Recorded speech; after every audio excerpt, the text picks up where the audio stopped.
Once you've completed a manuscript, like a novel, a nonfiction book, or perhaps a book of poetry, what are your options if you're exploring self-publishing?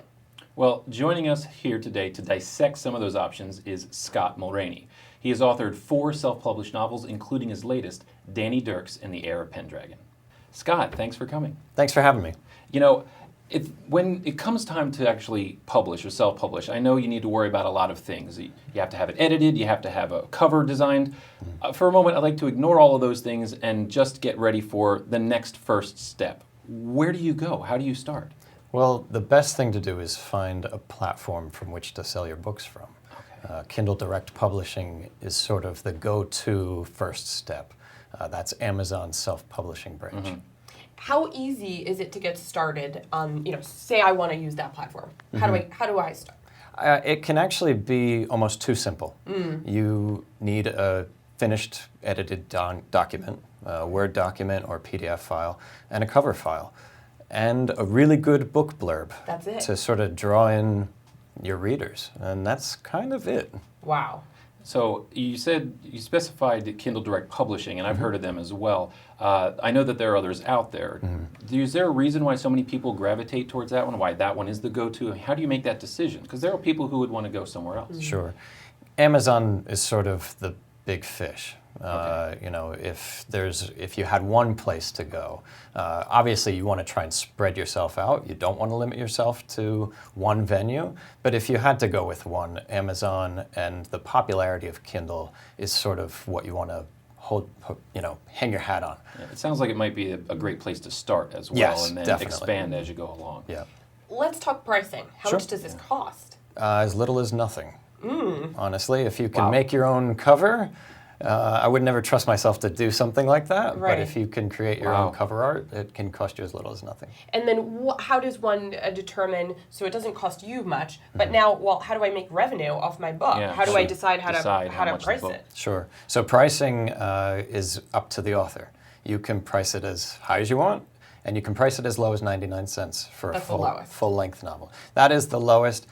Enrolling in certain programs will allow you to give your book away for free for up to 5 days during a 90-day period.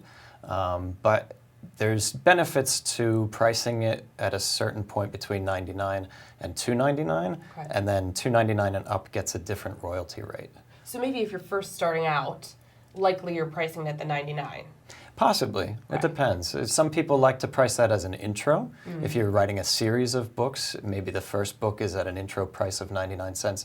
Just sort of hook that reader into your writing, and then you price the remaining books in the series at a normal rate, $2.99, $3.99. I also assume once you gain some kind of a following, you become more popular, your options open up a little bit. Yes, I believe so. I think, of course, everybody wants to get that. Everybody wants to get to that point where they have a following, but we don't always all end up there. But yes, obviously, the more popular you are, the more freedom you have to price your books at $3.99, $4.99. Like I said, options. Yes. Options. Yeah. So the amount of time that it takes in between, I'm not talking about the writing process. Sure. The actual publishing process. Let's stick with Kindle Direct for right now. How long does it take from the time you give them your manuscript?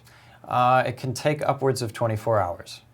A day? A single day. Upwards of 24 hours. And as little as 12. That's fast. Yes. That's crazy. Yes. That's very impressive, actually. Now, when you upload it to KDP, can you now utilize it on all these other platforms, or is it just... It depends. It depends on the format that you've used to upload it. If you're using a Word document, certain other platforms accept Word documents. Barnes & Noble uses Word documents, I believe. So you need to know You need to know which platforms accept which formats. Got it. Okay. Got it.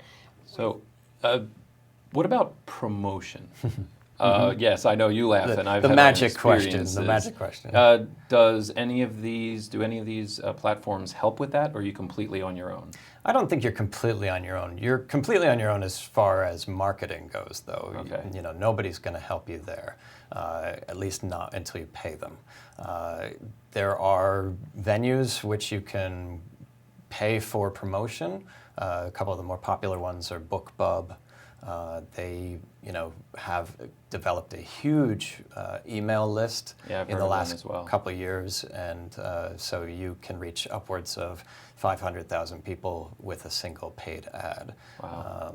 And the benefits, obviously, there are that you're reaching out to the readers who are looking for your particular genre that you're writing in. Okay. Scott, we thank you very, very much. Yeah. It seems really worth doing this. So Yeah, well, thank you so much for coming in and giving our viewers something perhaps to look forward to in another venue to reach out. I was happy to help out. All right, thanks. Thanks for having me.